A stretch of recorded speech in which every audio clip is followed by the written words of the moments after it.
Unións Agrarias de Lalín convoca o seu primeiro comité comarcal para tratar a epidemia dos danos do xabaril. O sindicato elaborará en primeiro lugar unha actualización dos danos producidos polo xabaril.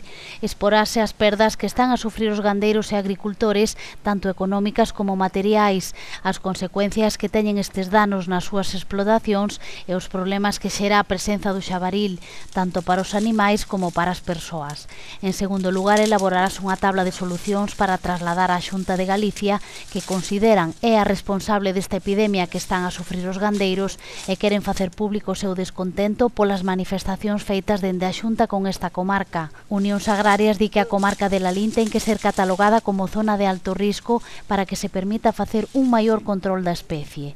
Terase que estudar a rotación das zonas de refuxio, xa que zonas como a Veiga levan 5 anos sen rotar e isto leva a que haxa moitas manadas de xabaril que impiden poder facer calquer tipo de labor agrícola. O que pedíamos que o quitaran siquiera encerralo no monte, porque a min derramoume unha estibada de centeo. Este ano un prado de erva que de 25 novelos, e agora o millo, por puntos vai ás patacas tamén. Aquí come todo, fainos para que queremos traballar, só traballamos para eles. Non descartan facer medidas de presión para que isto se poida conseguir e para que a Xunta de Galicia se comprometa con un problema que en vez de reducirse vai en aumento.